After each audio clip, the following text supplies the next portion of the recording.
Prusia estaba en guerra contra Francia, esa Francia de Napoleón, a comienzos del siglo XIX, y entre muchas cosas, lo que se pedía para fomentar el espíritu nacional era recuperar las historias, las leyendas, todo lo que acontecía por los pueblos de aquellos lugares de Alemania. Para ello, se encargó a dos personas, a Wilhelm y Jacob Grimm, recopilar aquellas historias populares, las leyendas, antiguos sucesos, incluso asesinatos. El espíritu de una nación se veía incrementado con los testimonios de esas leyendas desaparecidas. Eran los tesoros de la literatura popular. Así que ellos decidieron recorrer pueblos, caminos, granjas, en busca de aquellas historias casi desaparecidas. Llegaron a recuperar el mundo de las hadas, pero también extrañas desapariciones, la Cenicienta, pero historias que luego lo que hicieron fue ir edulcorándolas, porque claro, por ejemplo, la Cenicienta, un origen donde se cortan los dedos de los pies y los talones, con el deseo de la madre de que entrase perfectamente el zapato a sus pies. Después de una boda, un pájaro les arranca los ojos y quedarán eternamente ciegas. Pero a nosotros ya nos llega completamente modificado para que sean esos cuentos infantiles. Pero queremos conocer el inicio de aquellos orígenes de esas leyendas. En definitiva, nos sumergimos en el mundo de los hermanos Grimm. Comienza Abismo.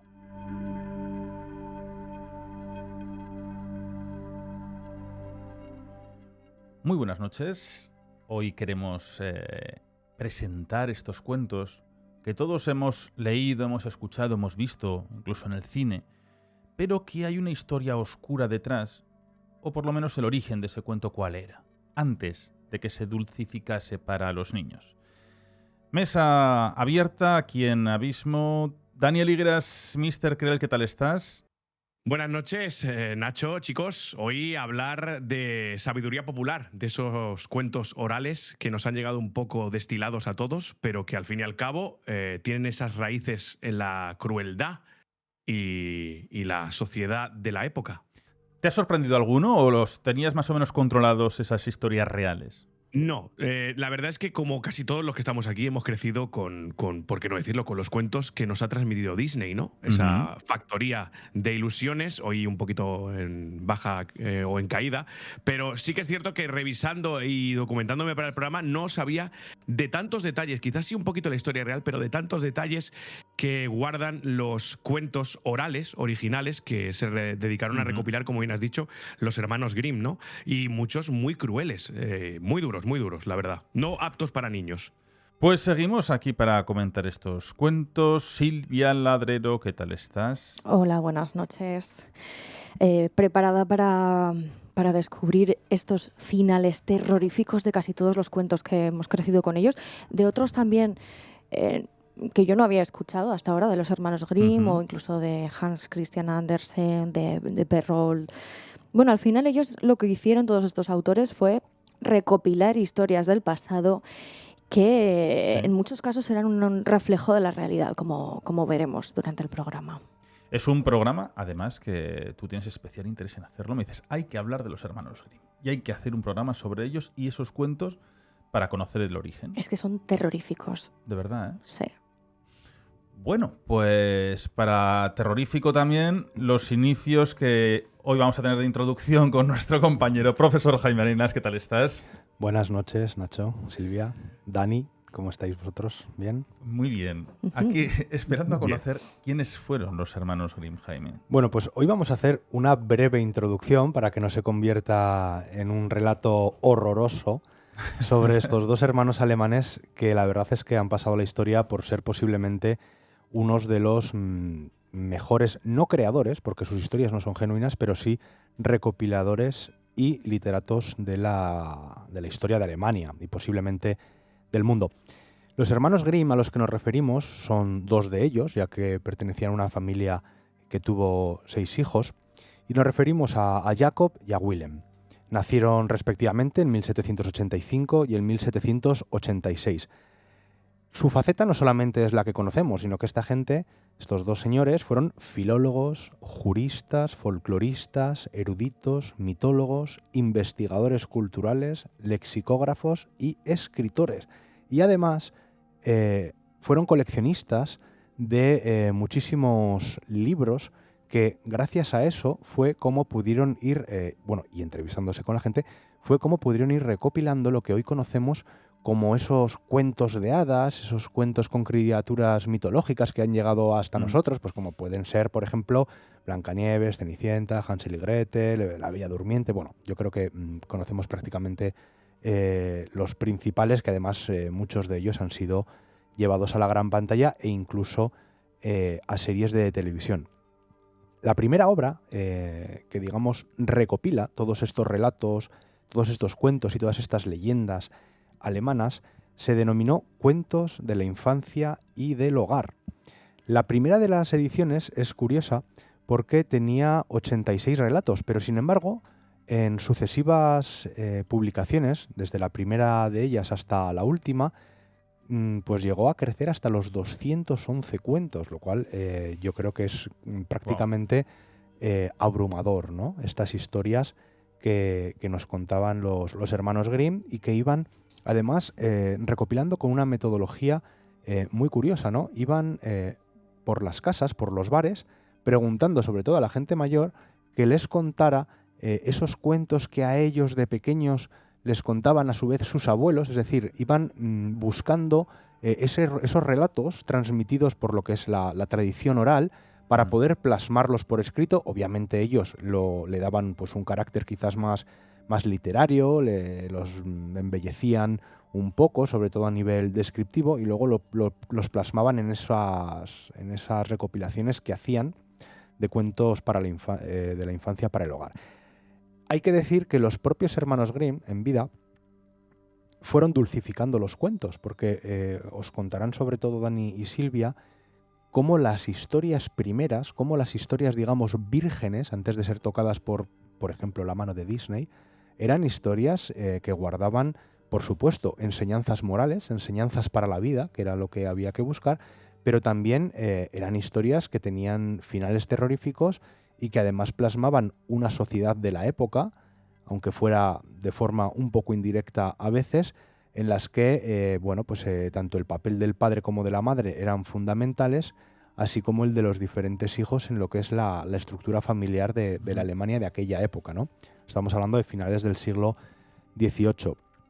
Tan importante fue la obra de los hermanos Grimm que hace ya bastantes años, en 2005, se incluyeron en el programa de la Memoria del Mundo de la UNESCO, es decir, como una obra totalmente universal a conservar, a divulgar y a tener en cuenta para su conservación en el futuro. Pero sin embargo, tras la Segunda Guerra Mundial y hasta pasados 4 o 5 años tras esta, estaban prohibidos estos cuentos, sobre todo en la zona de ocupación inglesa, porque decían que reflejaban un poco lo que fueron los ideales de la Alemania nazi de principios del siglo XX.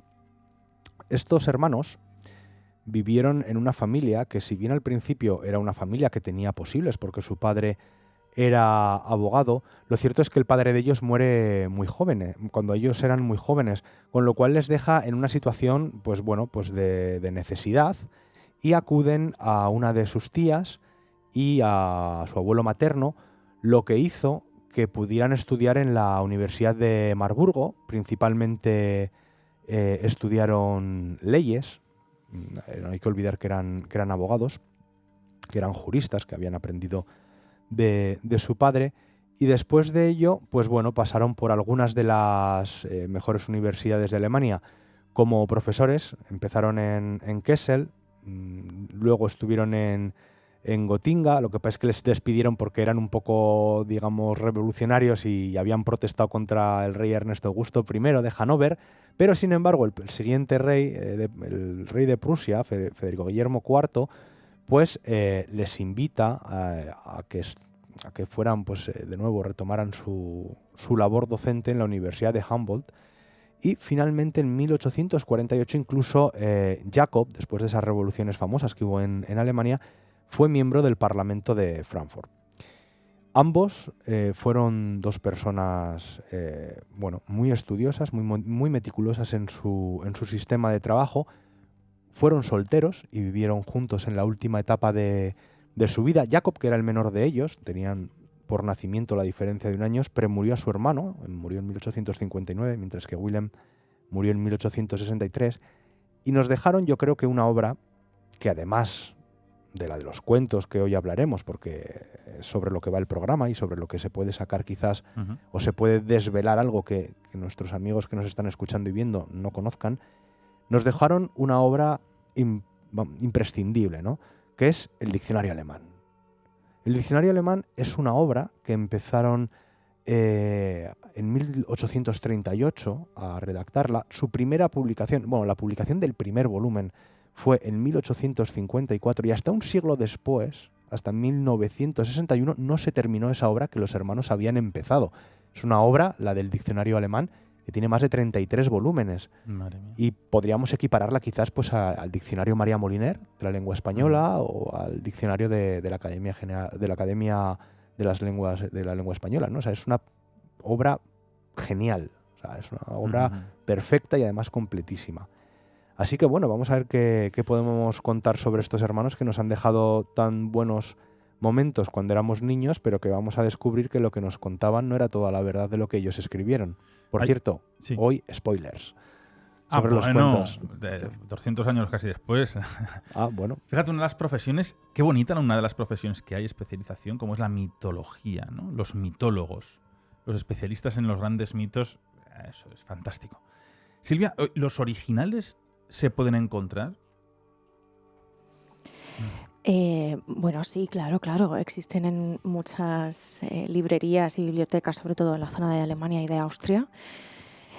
Pero, bueno, sobre todo han llegado hasta nuestros días a través de los adultos, porque tanto los hermanos Grimm como Charles Perrault y el propio Hans Christian Andersen, que son los más conocidos, los que recopilaron más cuentos, los primeros que lo hicieron, en realidad lo hicieron para adultos, no lo hicieron para niños. De hecho, Perrault pertenecía a la Academia Francesa de las Letras, venía de una familia acomodada y escribió en 1697 Cuentos del pasado.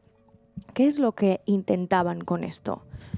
Intentaban hacer lecciones morales a través de fábulas, pero también lo relacionaban con un reflejo de la época en la que estaban viviendo. De Perrault estamos hablando del siglo XVII, los demás estamos hablando del siglo XVIII, pero igualmente es una sociedad en la que principalmente la mortandad y la crueldad infantil eran altísimas.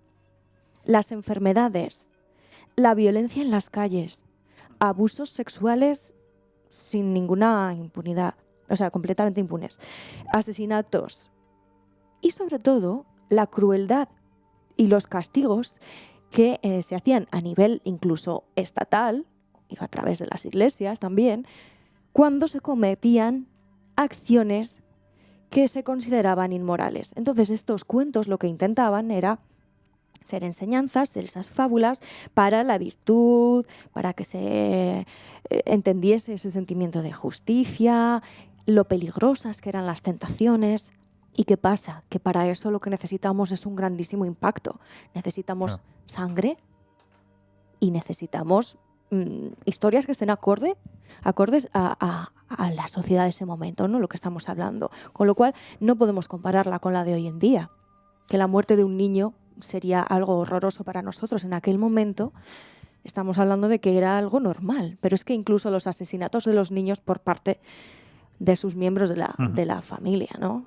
Y por eso encontramos tantos casos bueno, pues que se comen a los propios hijos, o bueno, ya vamos a ir descubriéndolos poco a poco. ¿Empezamos por uno de los primeros cuentos? ¿O empezamos por algún cuento, Dani? ¿Te apetece? Sí, claro. Venga. Bueno, además matizar lo que decía Silvia, ¿no? Que y Jaime también lo ha nombrado. La colección que recuperan, y gracias a hoy tenemos conciencia todos nosotros de ella, es la de los Grimm. Todos los hermanos, todo lo que recuperan tiene que ver mucho con todo lo de la época, ¿no? Y como bien decían, retrata un poco lo que se vivía y sobre todo en esa época anterior, de donde viene toda esa tradición oral, en esa época medieval, de todas esas historias en las que la transacción, como podemos ver en muchos de ellos, en la Cenicienta, ¿no? Por ejemplo, por poner un ejemplo de ellos, con humanos era normal y común. Hoy día algo que nos echaríamos las manos a la cabeza, lógicamente, porque no tiene ningún tipo de sentido. En aquellos momentos anteriores a donde se originan todas esas fábulas, esos cuentos orales que ellos recopilan, era algo normal. Es decir, era algo común. Tú dabas como dote a tu hija a cambio de una fortuna, a cambio de un subir, de crecer en esa escala social, la entregabas. Todas esas cosas eran plato común en aquella época. Entonces, por ejemplo, hablando, como tú bien decías, de la Cenicienta, ¿no? Esa crueldad. Nosotros conocemos la Cenicienta por introducir el pie en el zapato un poco forzada, ¿no? Eso que nos ha llegado, esa versión dulcificada, pero sí que es cierto que la tradición oral que recuperan los hermanos Grimm y que ellos mismos ya suavizan, como bien ha nombrado Jaime antes, se esforzaron porque no quedara un ápice de quizás algo mucho más cruel que no nos ha llegado a nuestros días, ni siquiera a través de los hermanos Grimm, porque si ellos cambiaron o maquillaron un poco la historia, no nos habrá llegado, claro está. Pero hablábamos de eso, cortar los dedos para que entre el zapato, ¿no? Incluso rectificar el talón para que pueda entrar el pie. También tenemos el caso, por ejemplo, de Blancanieves, ¿no? Mira, Blancanieves, todos conocemos la historia más o menos que nos ha llegado por parte de Disney de Blancanieves.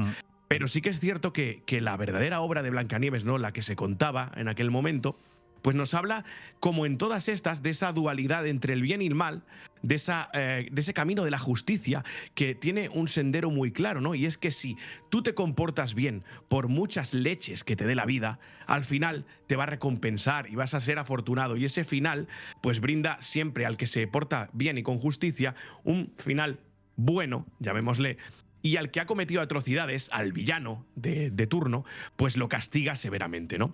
Tenemos una cosa que es como que fue modificada por los hermanos Grimm, o a posterior incluso, por Disney, que es que la madrastra de de Blancanieves, que es la que quiere acabar con su vida, en realidad es su madre y no es su madrastra. Ellos lo dulcifican así para que ese vínculo madre-hija no sea tan chocante a la hora de, querer cometer ese parricidio, ¿no? Pero, por ejemplo, nos encontramos con que, resumiendo mucho, y como decía Jaime, va a haber spoilers, al final, todos sabemos lo que falta al final del cuento normal de Disney. Vamos a llamarle de Disney, aunque no sea suyo, para que la gente nos entienda de Blancanieves. Estoy con la Cenicienta que no. Pero, por ejemplo, en el que nos cuentan los hermanos Grimm, en el que recopilan, es bastante más cruel el castigo que se le impone a esa madre de Blancanieves, ¿no? Por ejemplo, vemos como toda la corte, incluida Blancanieves, están disfrutando de un castigo que cuanto menos es increíblemente horrible, que es calzarla con unos zapatos de hierro al rojo vivo y hacer que esa madrastra, esa madre, baile con ellos puestos, ¿no? Todos pues disfrutan de ese evento, y aquí podemos ver una muestra de esa crueldad, por ejemplo, ¿no? También en Hansel y Gretel se cambia el rol de madrastra de madre a madrastra, también para intentar suavizar ese vínculo con los niños que son abandonados en el bosque a su suerte para que mueran de inanición, y después todos sabemos lo que ocurre. Pero sí, el hecho es que los cuentos que nos han contado a día de hoy son muy diferentes de los que se recopilaron, la verdad. Y seguramente ahora Silvia también nos podrá contar algún que otro cuento o algún que otro detalle interesante también. Bueno, mira, Silvia, ¿hay algún cuento que quieras destacar? Bueno, a ver, primero yo propuse este tema porque cuando yo era pequeña, la verdad que me encantaba el cuento de la sirenita, ¿sabes? Era una apasionada de esta historia. ¿Y qué pasa? Que llegó a mí, pues no muy pequeña, pero yo qué sé, igual tendría 10 años, 9 o 10 años. Llegó a mí un librito pequeñito, yo no sé si lo compré yo al verlo, o sea, yendo con mis padres a la librería, al ver que era un libro en pequeñito de la sirenita, si me lo regalaron, no lo sé cómo llegó a mí. El caso es que llegó la historia real de la sirenita. Y claro, yo cuando lo leí sentí, pero absoluto terror, era incapaz de terminar el cuento. Sí.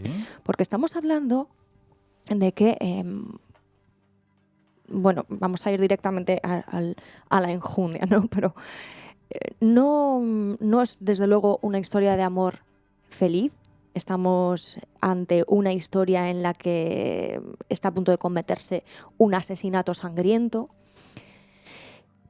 en la que hay un dolor muy grande por parte de la propia protagonista, de la sirenita, porque la bruja, Úrsula, que la conocemos así por el mundo de Disney, le dice que le da piernas,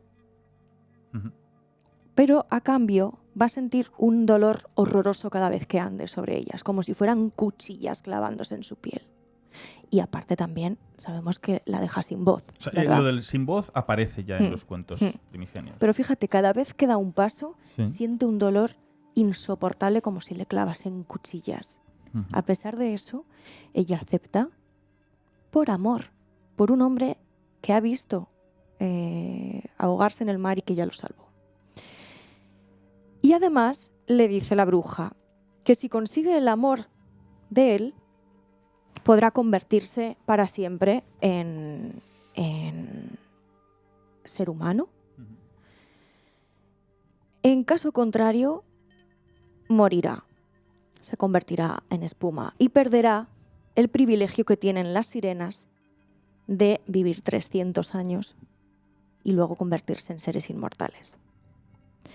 Ella lo acepta, pero es que el príncipe la toma como si fuera una hermanita pequeña y él acaba enamorado de una princesa con la que se casa.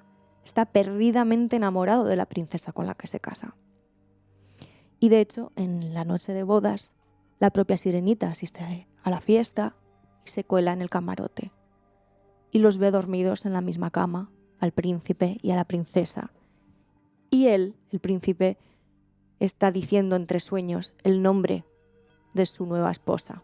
Con lo cual ella se da cuenta de que aparte de que se ha casado, nunca va a poder tener su amor, porque efectivamente está perdidamente enamorado de la princesa con la que se ha casado.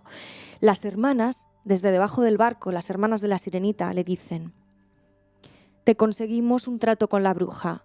Si matas al príncipe con esta daga que te damos y a la princesa, podrás volver al mar y tendrás otra vez el privilegio de vivir 300 años. Le dan la daga, ella vuelve a colarse en el camerino y mira al príncipe. Ve cómo respira, ve cómo se le mueve la yugular. Sabe perfectamente dónde tiene que hincar esa daga hasta el corazón. Pero al final es incapaz de hacerlo. Y entonces ella decide suicidarse, tirándose al mar y se convierte en espuma.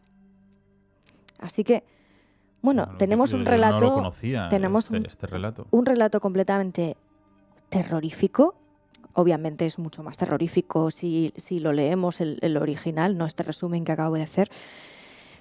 Pero al final son cosas que si las lees de pequeño, de verdad que no las puedes entender, porque no están dedicadas a niños. ¿Pero este lo leíste tú de pequeña? Sí. ¿El original? Sí.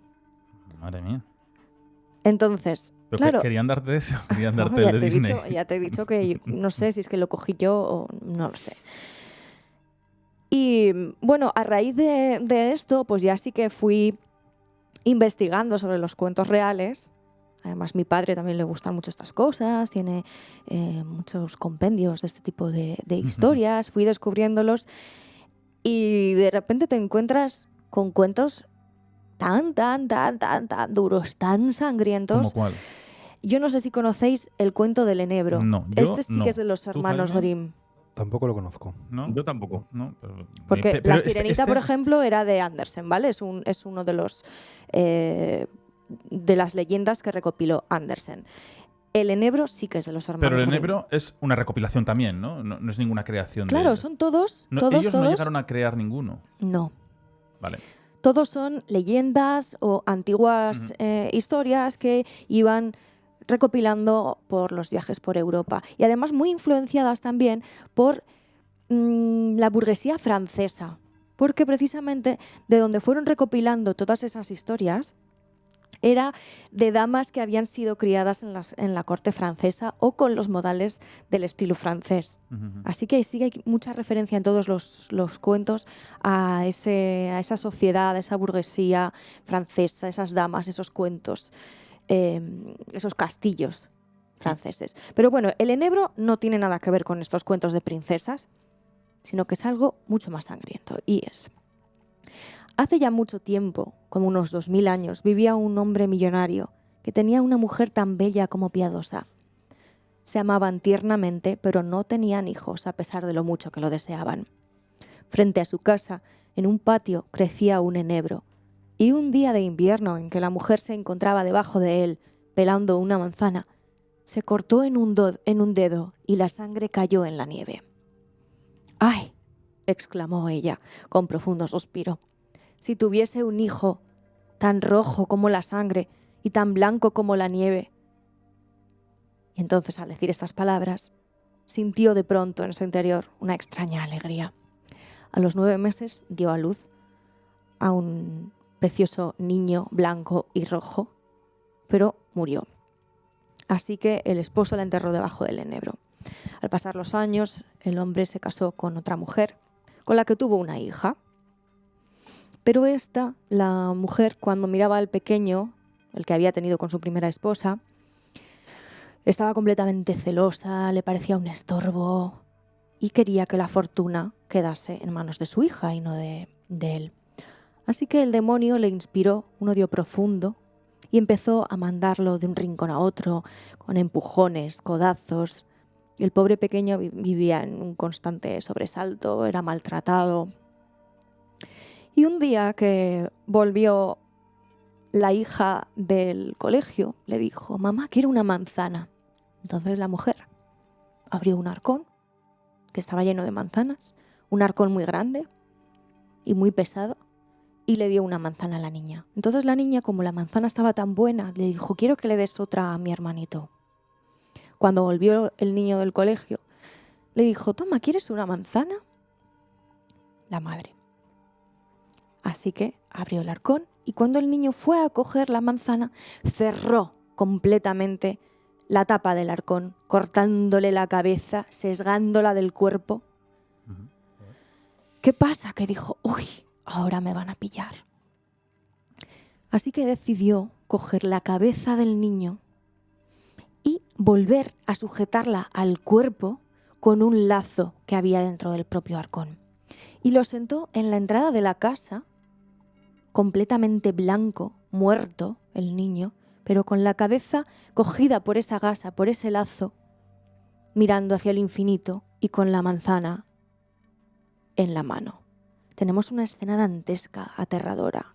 Un niño muerto con la cabeza completamente cortada, pero unida por un velo. Así que entra la hermana de nuevo en casa y le dice a la madre: mamá, estoy intentando hablar con mi hermano, pero es que no me contesta, está muy blanco, me da muchísimo miedo, tengo terror. Dice: no te preocupes, zarandéale, igual se ha dormido. La niña zarandea a ese niño y se le cae la cabeza, que solamente estaba unida por ese lazo. Así que es ella la que piensa que ha matado a su hermano y que le ha cortado la cabeza por el zarandeo. Después de esto, la madre decide que lo que van a hacer es, para que nadie se entere de que la pobre niña ha matado a su hermano, fíjate, exculpándose, decide que lo van a cocinar. Así que se inventa que el niño se ha marchado con la familia de su madre, la primera esposa del caballero, y que se va a pasar unos días. Hace un guiso con los huesos del niño, con el cráneo e incluso con las ropas, y se lo da de comer al padre. El padre dice que es el guiso más bueno que ha probado en su vida, delicioso, que está hecho con carne de los dioses. La niña lo que decide en ese momento es que no puede más y que por lo menos va a intentar darle un entierro a su hermano con los restos que queden. Así que entierra los huesos que quedaban y el cráneo debajo del enebro. Al día siguiente, después de que ella hubiera estado llorando toda la noche por su hermano sobre ese enebro, de repente salió un ave fénix que fue volando por todas las casas del pueblo contando lo que le habían hecho y contando que su madrastra le había asesinado y se lo había comido. Bueno, pues este es el cuento del enebro, que desde luego... Esto Disney no lo cogió, ¿no? No. Claro, es que... ¿Cómo le das forma a esto? Pero es que Como esto las además reglas. es tan... Sí. Estamos hablando, lo que es terrorífico de verdad de esto, es que estamos hablando de cosas que, independientemente de la ficción, de luego el ave fénix, o en otros cuentos de que aparecen hadas o hay magia, son historias que podían ser reales en aquel momento. Eso es lo terrorífico de todo esto. Es decir, que esa situación se podría haber dado Sí, en la realidad. seguro, sí. Sí, de hecho, un ejemplo muy claro es el cuento de Hansel y Gretel, en el que la madrastra ante la extrema pobreza, ¿no?, que tienen en la casa, lo que decide es pues llevarlos hasta lo más profundo del bosque y dejarlos allí para que ellos mueran de hambre, ¿no? Todos conocemos la historia de que van dejando piedrecitas blancas para poder volver a casa, hasta que un día, en vez de piedrecitas, pues dejan migas de pan, los pájaros se las comen, no encuentran el camino de vuelta a casa, y es cuando encuentran esa casa de chocolate y de dulces en la que habita una bruja que se come a los niños. Era muy habitual en aquella época que los niños, y sobre todo las niñas, fueran entregadas pues como pago de deudas, o directamente para poder lucrarse, ya fuera como sirvientas o incluso para ser desposadas, ¿no?, por otros hombres de fuera de la familia. Y en estas historias nos cuentan un poco cómo normalmente es la figura materna la que provoca, aunque se les llame madrastras, normalmente en los originales son las madres, la que provoca esta situación de injusticia, esta situación cruel hacia los niños, mientras que la figura paterna la constituyen pues más como ese padre protector, ese padre que ama a sus hijos, que trabaja para que no les falte de nada. Y es una de las cuestiones que se ha analizado mucho en la literatura de los hermanos Grimm, ¿no? Como esas enseñanzas de vida, como esas lecciones morales en las que normalmente cuando uno hace el bien, pues al final es recompensado, pues bueno, pues se han estudiado a lo largo de los años porque quedan plasmadas en lo que posteriormente sería la moral de la Alemania europea de los siglos XIX y XX, ¿no? Por eso son tan importantes las recopilaciones de cuentos de los hermanos Grimm o de Andersen, porque siempre tienen una enseñanza moral, siempre tienen una enseñanza de vida, ¿no? Estaba recordando, por ejemplo, ahora el cuento de la Oca de Oro, en la que, bueno, pues un padre sucesivamente manda a 3 hermanos a cortar árboles, porque eran leñadores.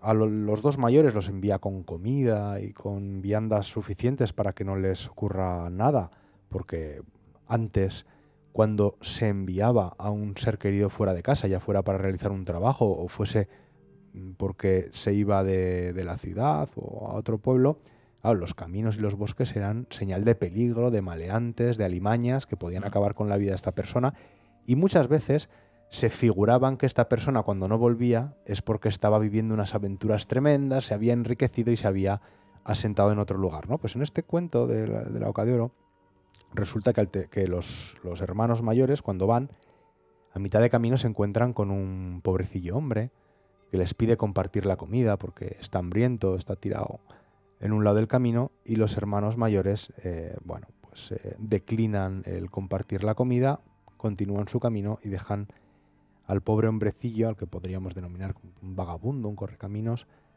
tirado en la cuneta. Sin embargo, cuando envían al tercer hijo, al pequeño, le dan las sobras de lo que hay en casa, le dan cerveza rancia, es decir, le dan lo peor que tienen. No, la madrastra, pues en este caso, no tiene intención casi ni de que vuelva, ¿no? Lo manda totalmente falto de pertrechos.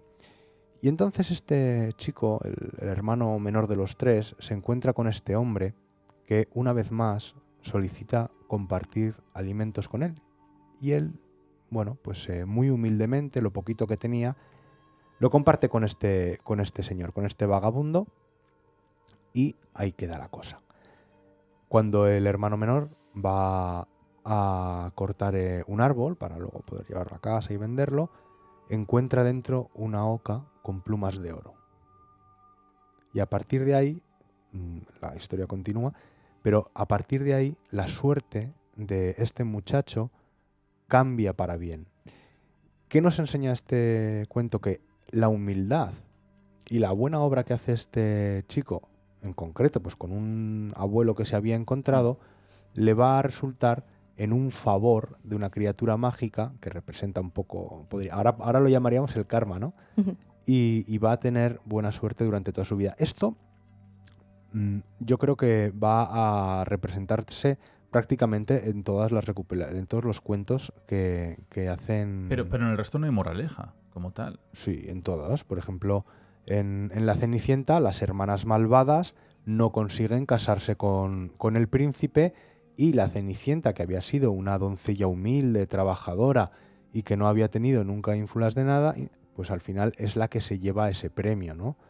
En todas las historias pasa algo. Por ejemplo, pues en La Hilandera, que es una historia en la que un molinero le da a su hija al rey con la promesa de que iba a convertir la paja en oro, y esta pacta con un duendecillo, que es el que realmente tiene poderes para que le haga el trabajo, pues al final el duendecillo se casa con... O sea, perdón, la chica consigue hacer esto de la paja en oro, el rey se lo cree, se casa con el rey y se convierte en reina, y el duendecillo primero le pide un collar, luego un anillo y luego al hijo primogénito.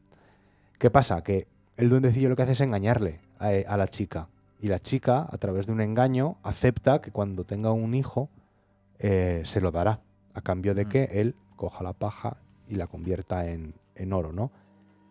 Como este duendecillo es bastante cabroncete, perdón por la expresión, el rey se entera y entonces dice: oye, antes de darle al hijo, no se lo vamos a dar, y el duendecillo les pone una prueba. En 3 días tendréis que saber mi nombre. Claro, el rey dice: bueno, pues ¿cómo se llamará este duendecillo, no? Y total que mandan a gente, a mensajeros, a correos, a todos los puntos del país para ver si alguien sabe cómo se llama este duendecillo. El duendecillo este tan cabroncete había cometido un error de estar un día cantando alrededor de una hoguera y había desvelado su nombre. Se llamaba algo así como Rumpelstiltskin, un nombre de estos alemán que seguro que Nacho pronuncia mejor que yo. Habría que leerlo. Y sí, bueno, Rumpelstiltskin. Creo que es Rumpelstiltskin, como se pronuncia, pero más o menos, sí. Eso no es muy germánico. Eso no lo veo yo muy germánico. Lo veo más... Rumpelstiltskin, creo que se escribe en alemán. Bueno, da igual. La cuestión es que al final descubren el nombre, y el duendecillo, de la mala leche que hace, empieza a golpear el suelo hasta que se queda clavado en el mismo hasta la altura del pecho y muere. Pues eso es otra moraleja. O sea, el que por medio de los engaños consigue algo va a tener una repercusión negativa a lo largo de su vida. En La hija de la Virgen María pasa lo mismo, ¿no? Que cuentan pues que la más mínima mentira, incluso por piadosa que sea, te puede perseguir durante toda tu vida. Y estas moralejas y estas enseñanzas son las que principalmente se enseñan en los cuentos de los hermanos Grimm. En Hansel y Gretel, que hablábamos antes, que no he dicho cuál era la enseñanza, es precisamente un cuento para advertir a los niños de que no se vayan con extraños. Y obviamente nosotros tenemos la imagen de Disney, pero la señora bruja termina quemada viva en un horno. O sea, sí, pero es un intento de infanticidio en toda regla. Exacto. Entonces, bueno, pues eso es una advertencia que a día de hoy es muy interesante, ¿no? Y debería de propagarse. Pero claro, en aquellos años, si hoy en día se hace, pues en aquellos años más o menos, no lo sé. A mí me parece muy interesante también el volver a revisar la historia de la Cenicienta. Bueno, sí. Dani creo que la puede contar mejor. Pero al final también todo parte de una leyenda que creo que es... pero es duro, lo de la Cenicienta, cuando dices, no, sí, el zapato va a entrar. ¿Cómo? Pues te vas a tener que desmembrar. Pero fíjate que el origen de este cuento, yo creo que es de los más antiguos, y sí que está recuperado de una leyenda del Imperio del Sol Naciente. ¿Sí? No sé, sí. Dani, ¿Dani? sí, tú tienes más datos. Bueno, yo verdaderamente de la Cenicienta, con lo que me quedo es con lo que tú has dicho y con el enrevesado, la enrevesada trama que busca ese, como bien también hablábamos de ese momento, ¿no? En el que la mujer, porque recordemos una cosa muy importante que creo que la ha mencionado antes un poquito Silvia, pero sería remarcable, la inmensa mayoría de todos los relatos que recopilan los hermanos Grimm son contados por mujeres. Por eso, verdaderamente, muchos protagonistas de estos relatos son mujeres, ¿no? Como Silvia lo ha mencionado antes, el tema de la burguesía, de toda esa sociedad que se retrata ahí, todos esos hechos que, como bien decimos, se llevaban a cabo en ese momento. Y el tema de la Cenicienta, bueno, es uno de los cuentos, sí, que quizá en tradición oral son los más antiguos, que provienen de otra región, sí que es cierto, o por lo menos la simiente, ¿no? La semilla, pero sí que es cierto que es uno de los más crueles en el tema de cómo, o las metas o los objetivos que se llegan a utilizar. En este caso remarcábamos el tema que quizás es de los más crudos del relato, el tema de encajar el pie en ese zapato, para poder optar, la moraleja es querer, por ansias de otra persona y a costa de otra, de una misma, poder llegar y alcanzar esos estratos de la sociedad, en este caso con el príncipe, poder entablar un matrimonio y alcanzar esa nobleza que todos ansiaban en la época, porque recordemos que estamos hablando de una época muy, muy dura. Y yo lo que más destacaría del tema de la Cenicienta es ese. No sé si Silvia quiere aportar algo más del origen, pero del Imperio del Sol Naciente, pero yo creo que la Cenicienta es un tema crudo que refleja bastante bien, a pesar de ser muy antiguo, cómo se vivía o cómo se trataba en aquellos tiempos, en aquella época, a las personas, podríamos decir, de más baja cuna. Bueno, yo si queréis tengo algunos datos sobre el origen de la Cenicienta, porque es un cuento, una fábula, pues la verdad es que bastante complicada en cuanto a determinar su origen concreto, ¿no?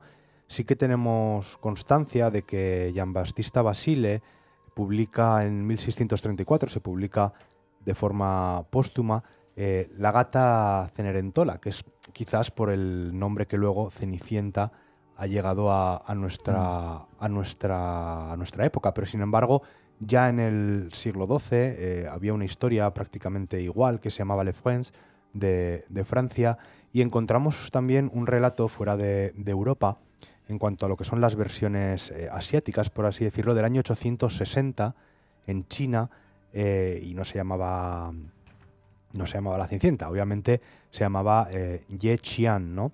Entonces, bueno, realmente son versiones muy diferentes. Se cree que la primera de todas es una historia egipcia, pero digamos que lo que sería la versión egipcia es la que nos trae la tradición oral, y sin embargo la tradición literaria ya escrita y ya recogida, pues para que otras personas pudieran leerla y que nos ha llegado a nuestros tiempos, sería la versión italiana de 1634. Pero podríamos retrotraernos, como digo, a 1200, 1300 años o incluso al antiguo Egipto, con esta historia, esta fábula que, pues con el paso de las culturas y del tiempo, se ha ido transformando y ha ido llegando a nuestra época tal y como la conocemos. Sabéis que en muchas zonas de Asia se siente o se aprecia mucho como la belleza máxima los pies pequeños, lo que se llaman los pies de flor de loto, que se los envuelven, sobre todo las geishas lo hacen también, los envuelven hasta que los aprietan, se deforman completamente para que no crezcan, para que sean lo más pequeños posibles, ¿no? Pues parece ser que el origen de ese cuento primigenio de la Cenicienta sí que tenía que ver con esto. No era un zapato de cristal, sino que era un zapato de seda que no llegaba a los 10 centímetros. Eso te iba a decir, hay zapatos con una dimensión mínima, claro. Pero es un pie infantil. Entonces el príncipe se enteró de que existía una dama que había usado en un baile en un pueblo ese zapato de 10 centímetros. Así que buscó por todo el país casa por casa la doncella que pudiera ser la dueña de ese zapato. Y entonces llegó a la casa de Cenicienta con esa madrastra, con esas hermanastras. Primero se probó una de ellas el zapato, pero la madre le había hecho cortarse efectivamente los dedos. Qué horror. ¿Y qué pasa? Que al final sí que engañó al príncipe. Engañó al príncipe y se casó con ella. Los dedos Pero del talón. en el carruaje de vuelta, o sea, de viaje al castillo, ella empezó a sangrar y a sangrar y a sangrar. Así que la devolvió a su casa y dijo: me habéis mentido, habéis cortado los pies para que cupiese. Dice: no, prueba que es mi otra hija, a la que le había hecho lo mismo, pero esta vez cortó por el talón, ¿no? Y entonces vuelve a engañar al príncipe y vuelve a sangrar como una tocina en ese camino hacia el castillo. Es que me da hasta de entera de imaginarlo, ¿eh? Así que con toda esa sangre en el carruaje, en los vestidos, en los zapatos, vuelve a la casa. Y efectivamente el zapato le cabía a Cenicienta. Se casan, todo va bien y, como ha comentado antes Dani, las hermanastras y la madrastra, creo también, son encarceladas y se les castiga para que los cuervos les arranquen los ojos en mitad de la plaza, ¿no? Bueno, pues es que efectivamente estamos viendo crueldades absolutas con madres asesinas. Estamos viendo, bueno, no hemos hablado del tema de los secuestros. Sí, pero pero es que me estoy imaginándome esa escena de la Cenicienta. Es que hay que imaginar que la piel más dura del cuerpo es el talón. Es lo más duro y lo más grueso que hay. Imagínate el poder cortar, que es que eso al final pues tendría que pasar en un hecho real. Pero al final cortas también el hueso. No, claro, la si brutalidad. O sea, la brutalidad, wow. Eso me parece tremendo, ¿no? Ujú. Me parece brutal. Me Quería una sensación. quería también reflexionar sobre otro tipo de... Estamos hablando todo el rato casi de madrastras y de la crueldad de las madres, que en un origen eran las propias madres. Pero podemos encontrar también bullying, como en El Patito Feo, Sí. acoso absoluto y muy duro. Y podemos encontrar secuestros o intentos de abusos, como por ejemplo en Caperucita Roja. Pero de todas formas, fíjate, el bullying no solamente, o sea, ya no en El Patito Feo, es que sin salir de la Cenicienta tenemos el bullying que las hermanastras le hacían a la Cenicienta. De hecho, fíjate, estaba mirando, porque sabía que lo tenía por ahí, similitudes, ¿no?, entre las diferentes versiones asiáticas, europeas y tal, ¿no? Por ejemplo, en la versión china, no, la Cenicienta no es amiga de un pájaro, sino que es amiga Un pececillo, de un pez. Sí. ¿No? Pez que la madrastra y las hermanastras matan. Y pez que además es, fíjate, cómo aquí se nota la diferencia cultural, ¿no? Ese pez era la reencarnación de la madre. ¿Vale? Wow. Es algo que nosotros que en Europa, obviamente, era inconcebible, que el pajarito fuese la reencarnación de un ser humano. Sin embargo, ahí en China, el cuento de Xexian, de Yesian, es así, o sea, es la reencarnación. Ese pez que se hace amigo es la reencarnación de la madre que, digamos, después de su vida como humana, la sigue protegiendo. Aquí, obviamente, pues bueno, la historia es muy parecida, también en cuanto a lo del pie y tal, y la madrastra y las hermanas terminan muertas por un ataque de peces voladores, Wow. que serán amigos de la madre convertida en pez, supongo, ¿no? Pero bueno, finales trágicos, imagina. Yo no me imagino una película de Disney en el que una bandada o un banco, no sé cómo llamarlo, de peces voladores atacan a tres pobres desgraciadas y se las cargan. Oye, ¿qué pasa con Caperucita? Bueno, Caperucita yo creo que también es de los cuentos que se han respetado más, ¿no? La historia es real y que de por sí me parece absolutamente... es muy fuerte, ¿no? En realidad, si lo piensas, que la niña es atraída por un desconocido que se hace pasar por su abuela a la cabaña, intenta ganársela, la engaña efectivamente y se la come. Lo de comérsela lo podemos entender de una manera o de otra, ¿no? Podemos entender que, bueno, pues que son abusos de alguna manera. Después de abusar, Claro. se asesina, se desmembra y Efectivamente. se come. y bueno, en el cuento original no se salvan ni Caperucita ni la abuela, de hecho. Pinocho, ¿sabes que también tiene un origen no me ha gustado oscuro? nunca. No me ha gustado jamás. Sí, Pinocho es un relato sobre la pederastia y la explotación infantil horroroso. Cuando lo ves con ojos ya de adulto y comprendes lo que te están contando. Es que yo no he recuperado mucho estos cuentos. Es horroroso, a mí no me gusta tampoco. ¿En qué aspecto? ¿En qué aspecto qué? Lo de Pinocho como tal. No, pues eso, en la historia que hay detrás, lo que nos están intentando contar, de una historia de pederastia, de niños explotados trabajando.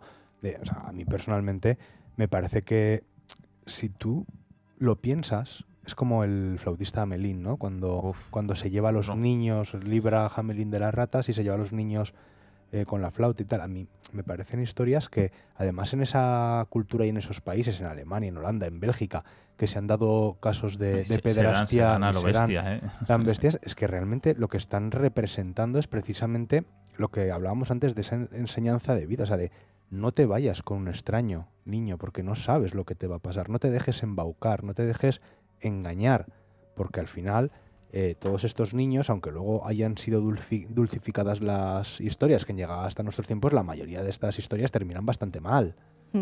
Es verdad que el malo suele ser castigado, pero las historias terminan bastante mal para los niños. Por lo tanto, a mí cuando lo he visto, cuando las lees o cuando las ves con ojos de adulto, son relatos bastante desagradables. En el caso de Pinocho, aparte de que efectivamente están todas esas connotaciones de explotación infantil o de posibles abusos, pero es que el propio protagonista también es mucho más cruel de lo que nosotros conocemos. Por ejemplo... Es que no sé por qué a mí me queda como lejano. He olvidado muchos de estos cuentos. No sé, mi mente los borró un poco después de verlos en el cine también. ¿Tú recuerdas, por ejemplo, a Pepito Grillo? Sí. ¿Sí? Sí. Bueno, pues Pepito Grillo, que nosotros conocemos, que lo acompaña durante toda su vida, siendo su conciencia, ¿no?, de lo que está bien y lo que está mal. Pues Pinocho no soporta que haya un grillo que le esté diciendo lo que está bien y lo que está mal, lo que tiene que hacer y lo que no, porque le molesta. Así que lo mata. Pero al principio del cuento, prácticamente. O sea, tenemos un niño que es bastante cruel ya de por sí. Y luego, además, intenta... también matan al padre, a Gepetto. ¿Apuestos? Pero al final, en este caso, se redimen sus pecados y es perdonado y se convierte en un niño de verdad. Pero vamos, que hay historias muy relacionadas siempre con los niños, ¿no? ¿Sabes qué realmente me ha dado a mí? Caperucita es una historia de un violador pederasta, te quiero decir. O sea, engaña a la niña, se carga a la abuela, pero porque lo que pretende es que la niña luego, bueno, pues eso, violarla, o que es la forma de decirlo es que se la va a comer, ¿no? Es un lobo, se la va a comer, no, la va a violar, esa es la verdad. Como una película, bueno, un cuento que a mí me marcó muchísimo y lo tengo atravesado, es Alicia en el País de las Maravillas. Atravesado, no, lo siguiente. O sea, hoy no la vería, por ejemplo, la película. Bueno. ¿Qué? Pues ¿por qué no? Pues porque los personajes y todo me cogió en una época de mi vida, esa infancia. Pues pero es que los veo perfectamente las escenas. También es verdad que eran esas primeras películas que se hicieron. Las recreaciones eran... Sobre Alicia en el País de las Maravillas se han escrito libros y libros y libros porque tiene una carga filosófica brutal. Luego hay quien dice que es todo producto de las drogas, que son alucinaciones. Pero la verdad es que por cada paso y cada personaje que va dando Alicia por ese mundo... de maravilloso, ¿no?, de las maravillas, como te digo, se puede ver el perfil de un tipo de persona o de un tipo de comportamiento social, y podríamos hacer un programa solo sobre Alicia en el País de las Maravillas y Alicia a través del espejo. Pues tuve dos, ¿no? Ese y Mago de Oz. Mago de Oz, lo de ¿Por qué te daría el miedo a las brujas? No, eran los personajes. Pero fíjate que en el de sí, el hombre de hojalata Alicia... me perturbó muchísimo y sigo teniéndolo... Es un autómata que da miedo. Sí, es un tipo ahí muy raro, ¿no? Con ese embudo en la cabeza invertido que parecía un loco de psiquiátrico. y esa vestimenta, todo, ¿no? Los caminos, la oscuridad, esos árboles que están completamente No sé, es muy siniestro. Pero es muy siniestro fíjate todo. que el Mago de Oz, además, O sea, en las una versiones últimas, se basa en un engaño. O sea, el Mago de Oz no es mago ni es nada. Pero para mí son como caminos eternos, como Alicia en el País de las Maravillas, esos bosques eternos. No lo sé. Pero con Alicia además es que hay mucha relación con... Estamos diciendo que todas estas cosas se basan en la realidad, ¿no? Pero es que lo que rodea a Alicia en el País de las Maravillas, bueno, pues en la realidad tuvo mucha controversia la propia relación del autor con una niña en la que parece que se inspiró, ¿no, Dani? Sí, así es, así es. Bueno, Lewis Carroll, el autor de Alicia en el País de las Maravillas, no estuvo exento de polémica cuando se le acusó, ni más ni menos que de pedofilia, por una relación. Él le encantaba la fotografía, ¿no? Y se encariñó, él era profesor y se encariñó con una niña, Alice, se llamaba además, que la veía muy fotogénica y con sus otras dos hermanas. Entonces, dijéramos que un día llegaron a hacer una excursión, llamémosle por el Támesis, ¿no? Por las orillas del Támesis, para retratarlas en diversos sitios. Y bueno, dicen que la relación con esa niña pequeña, que era muy risueña, que era muy dada a la exploración, que sus padres les mantenían un encierro a ella y a sus hermanas, pero que ella siempre se escapaba, ¿no? Pues inspiró al autor para crear ese mundo de fantasía de Alicia en el País de las Maravillas. Pero sí que es cierto que, como decía Silvia, ¿no? También se le tachó incluso de pedofilia por esa relación que no estaría en la sociedad de la que estamos hablando del siglo XIX, vista con muy buenos ojos con esa niña tan pequeña, ¿no? Yo creo que deberíamos hacer un programa aparte sobre Lewis Carroll, porque además era matemático. En sus historias hay unos giros muy inteligentes que desde luego dan mucho que pensar sobre el propio universo, sobre incluso posibles realidades paralelas. Deberíamos dedicarle un programa, ¿verdad? Oye, chicos, y hablando hemos hablado, ¿no? Bueno, del secuestro y todo esto. Yo, sin ahondar demasiado, porque no es una historia que me haya gustado mucho nunca, tampoco la llevo por la mano, pero sí que se me ocurre como sinónimo o alegoría al secuestro, por ejemplo, Rapunzel, ¿no? También, rescatada por los hermanos Grimm, de toda esa tradición, y yo creo que es una clara muestra de un encierro o un secuestro a una persona a expensas de también, pues ya vendrán a rescatarte, ¿no? Hablábamos también de la crueldad, ¿no? Por ejemplo, me estaba acordando de un detalle Dani, cuando ha explicado Silvia. Sí. Dani, un apunte antes de que se me pase sobre Rapunzel. ¿Tú sabes que en una de las versiones que fue después censurada, las visitas que le hacía el príncipe cuando subía ahí a verla, la deja embarazada? No tenía ni idea, Pues pero no me sorprende. Lo que me sorprende es que no haya salido en Shrek. Eso. Pues en una de las versiones, de tanto que va a verla y tanto que intiman, la deja embarazada. Y eso tuvieron que censurarlo porque en aquella época, obviamente, una doncella, por muy encerrada y secuestrada que estuviera en lo alto de una torre, no podía mantener relaciones sexuales con un niño. O sea, poco menos la estaban tildando de prostituta o de fresca o no lo sé, o de ligera de cascos, ¿no? Inmoral para aquella época. Y lo tuvieron que censurar los hermanos Grimm, que los hermanos Grimm, por cierto, censuraron o modificaron prácticamente todas sus obras varias veces a lo largo de su vida en las diferentes ediciones. Hay cuentos que desde la primera edición hasta la séptima, que creo que es la que publicaron ya con 211 y fue la última que hicieron en vida, fueron poco a poco modificándolo porque, claro, les decían, oiga, pero es que ¿cómo pueden ustedes contar esto aquí, que es un libro que vamos a regalarles a los niños? Aunque ellos obviamente decían, no, que no son cuentos para niños, son cuentos de la infancia que nos contaban, pero no tienen por qué ser para niños, ¿no? Dani, ¿qué nos ibas a comentar? No, iba a comentar, mira, una cosa que a lo mejor la gente no sabe, ¿no? Que yo, fijaos, aparte de apuntar que me ha venido a la cabeza, ¿no? Porque sí que es cierto que hace bastantes años ya, pues sí que me releí el cuento original de La Sirenita de Andersen, ¿no? Y sí que es cierto que se me quedó grabado conforme la diferencia a la versión con Disney, ¿no? Aparte de todo lo que ha mencionado Silvia anteriormente, hay un detalle que a mí me traumó. Y es que, por ejemplo, en la versión de Disney vemos como esa bruja del mar, ¿no?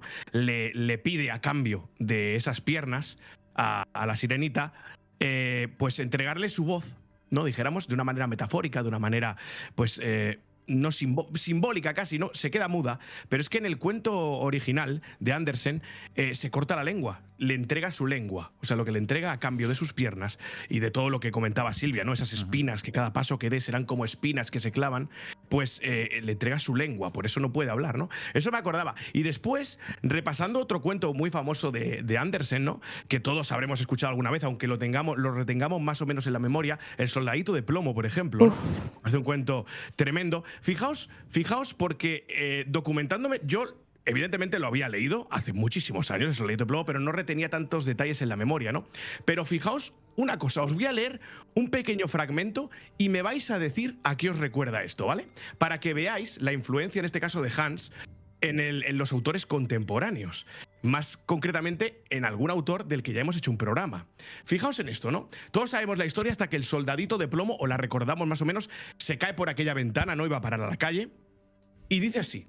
Dice allí, en la calle, ¿no? Dice, tras llover un buen rato, 2 niños lo encuentran y lo montan en un barquito de papel, enviándolo calle abajo por la cuneta. La corriente arrastra al soldadito hasta una alcantarilla oscura, donde una rata lo persigue exigiéndole un peaje. ¿A qué os recuerda esto? Stephen King. It. Touché. Touché. Sí, Es verdad. Es cierto, es cierto. No lo había Sí, sí, sí, pensado. sí. Es verdad. Oh, ha sido rápida, ¿eh? Yo no lo había asimilado tan fácil. Es cierto. Qué grande, es cierto, es cierto. Bueno, esa El historia. payaso ese horroroso que me daba miedo a mí de pequeño. El de It.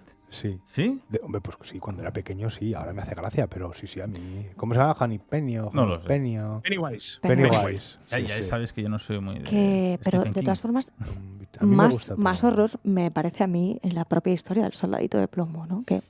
Que es engañado por un muñecajo de estos que salen de una caja, ¡pum! Y entonces le hace pensar que la bailarina de la que está enamorado, la muñequita bailarina de la que está enamorado, que en realidad que lo odia, que pasa de él. Y entonces le hace que se suicide y se tire por la ventana el soldadito de plomo. No está Sí, muy es- claro, ¿eh? No está muy claro si es el duendecillo ese malo que quiere a la bailarina para ella o si es el propio soldadito el que se suicida. Es que hay varias versiones de la historia. Dices que a lo mejor lo pudo tirar por la ventana del otro. Ah, Sí. bueno, sí, bueno, puede ser. Porque Puede ser. el bicho este le prohíbe que la mire y tal, Sí. y todo eso, ¿no? Entonces quizá ahí había un poco de celos y puede que lo tirase por la noche. El caso es que Yo no lo al recuerdo final bien, pero- el soldadito y la bailarina solamente pueden estar juntos una vez que han muerto los dos, una vez que los han quemado en una hoguera, y entonces una lentejuela de la bailarina, y no recuerdo si es un botón o qué es del soldadito, se quedan juntos entre las cenizas sin haberse quemado, y así pueden estar juntos. Es el cuento más horroroso que yo recuerdo y que de hecho de pequeña es que no podía. Era casi tan terrible como que me cantasen la canción de Marco. ¿O sabes? Era, ¿Cómo es esa canción? da igual. Tenemos traumas todos Da con igual. eso, ¿eh? Yo me enfadaba mucho con este cuento, ¿eh? Yo tenía pues el típico tomo que supongo que habremos tenido todos o casi todos, en el que te vienen un montón de cuentos, ¿no? De los Grimm, de Andersen y tal. Y yo me acuerdo que con claro, yo era la época cuando yo era tan pequeño, yo quería ser militar. Entonces yo me cabreaba muchísimo, ¿sabes? De la impotencia del soldado. Te digo, pero haz algo, tal, no sé qué. Sabes que además le faltaba Revélate. una pierna. Le faltaba una pierna, efectivamente. Era, Porque era lisiado, era todos un herido de guerra. partían de el soldadito y sus hermanos soldaditos partían de una cuchara de metal. Entonces el último soldadito que se forjó de esa cuchara de metal Ay, sí. No llegó no llegó el el metal completo Bueno. para hacerle una pierna. Es que es tragedia tras Sí, sí, y tragedia. además mueren en la hoguera los dos amantes. O sea, que es una Es historia. horroroso. Yo me enfadaba, Eh, yo me cabreaba con esta historia. La cuestión, si yo me decido a volver a visionar Mago de Oz y Alicia en el País de las Maravillas, ¿queréis hacer un programa sobre ello? ¿Sobre los dos o dos programas No lo uno sé. sobre cada uno? Yo creo que merecen programas aparte. Aparte, ¿no? Sí. Pero dan para un Alicia con Lewis Carroll, eso da para mucho. Venga, pues lo volveré a... Jo, madre mía, Mago de Oz. Pero mucha tienes cosa. que leerte el libro. Que sí, sí, haré Y todo. la Alicia película a través del también, pero- espejo, sobre Venga. todo. Yo prefiero Alicia a través del espejo que el primero. Me comprometo. Oye, chicos, ¿Qué? ¿Sabéis que como ha contado Silvia en la primera, bueno, en la primera no, en la versión de Caperucita Roja, todo acaba bien, pero que los hermanos Grimm escribieron la continuación de Caperucita Roja, que es la que nos ha llegado, en la que todo acaba bien, no mal, como en la primera, perdón, no sé si lo he dicho al revés, en la que todo acaba bien y, tanto la abuela como Caperucita salen de la panza del lobo. Eso no lo sabía yo, ¿eh? Escribieron una continuación de ese libro, ellos, los hermanos Grimm. Salen de la panza del lobo porque llega el cazador, ¿no? Y mata al lobo y le abre la tripa y ahí están la abuela y Caperucita, que imagínate qué lobo, claro, ¿no? pero es que eso es una segunda parte, porque en la primera acaba con la muerte de las dos, con Caperucita y la abuela. No, claro, se las come. Y luego viene el moderno caballero andante de las novelas de caballería medievales, que mata a la bestia, le abre el estómago y salva a la doncella y en este caso también a su abuela. Bueno, venga, pues prepararemos un programa sobre Mago de Oz y otro sobre Alicia en el País de las Maravillas. Dani, dime. Que nos marchamos. Vale, pues oye, encantado como siempre de revisitar con vosotros y de escarbar en la mente de muchos de nosotros, porque verdaderamente no teníamos muy claro todos los orígenes de esos cuentos que nos han llegado, así que como siempre, gracias a vosotros, ha sido una maravilla. Te voy a hacer una pregunta. A ti te encanta hacer turismo por Aragón, ¿no? Sí, siempre que puedo, claro. ¿Has estado en Alquézar? No. Bueno, ¡buah! Alquézar es un sitio maravilloso que lo tenemos en la provincia de Huesca, en la comarca del Somontano de Barbastro. Y es uno de los sitios más bonitos de España, que podemos encontrar. Ahí tienes, fíjate, porque me gusta reseñarlo, ¿no? ¿Habéis hecho las pasarelas del río, Jaime? Yo no las he hecho. Espectaculares, por el río Vero. Sí, que además son las pasarelas de madera que va recorriendo todo el cañón completo.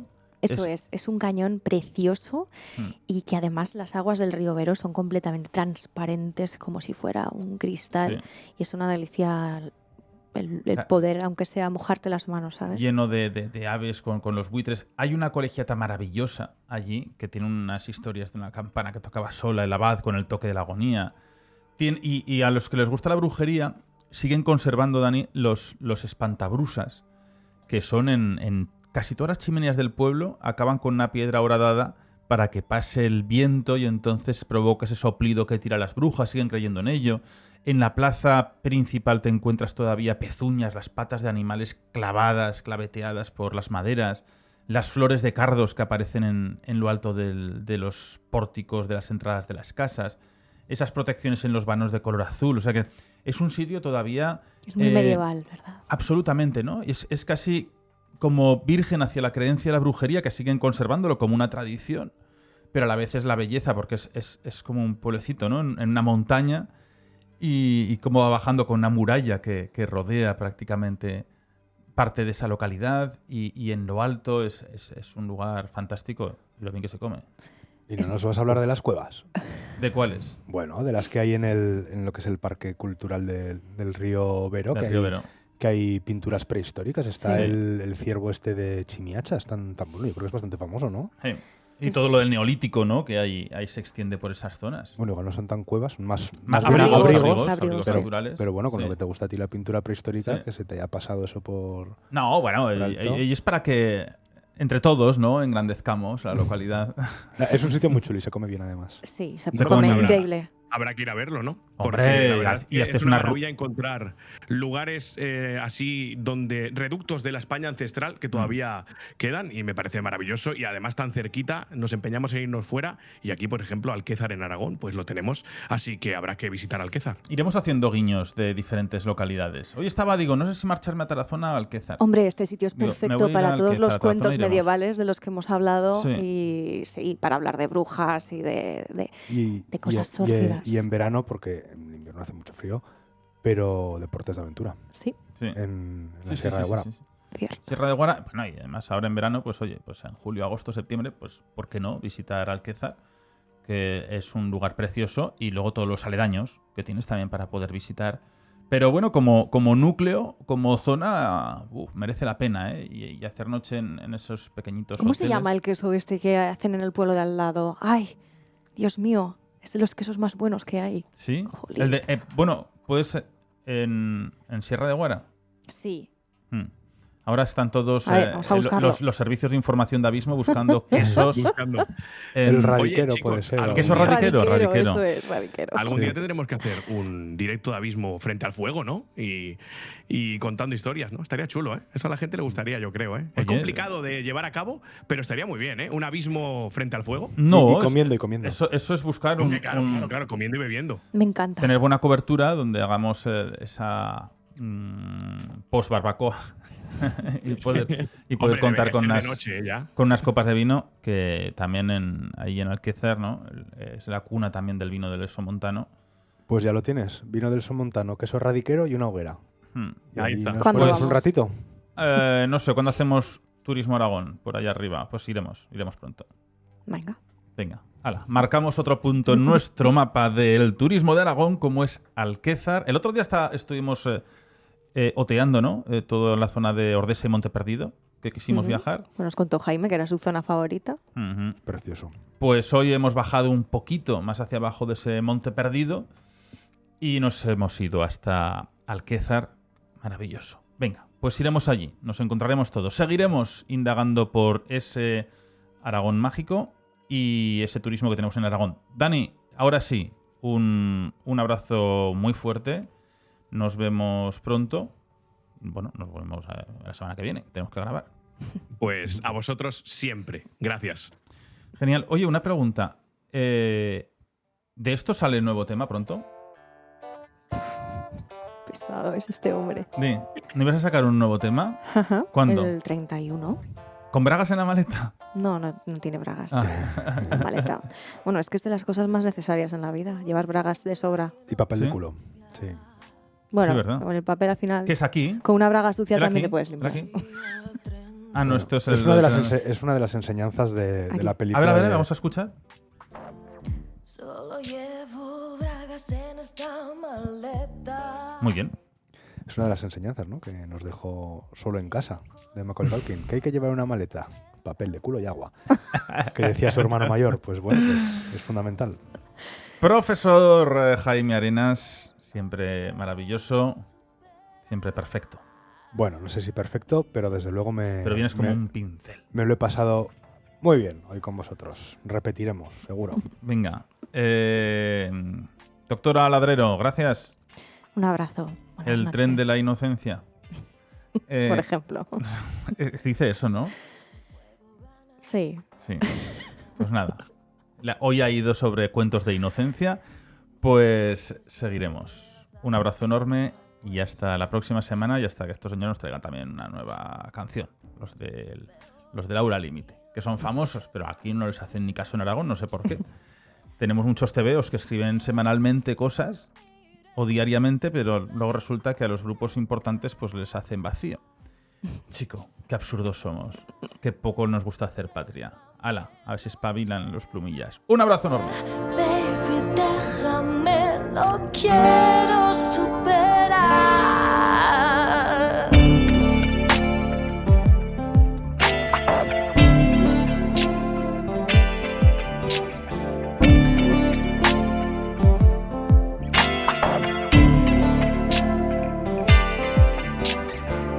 Sin armas de fuego ganaré esta guerra. Junto a ti solo queda salir por la puerta.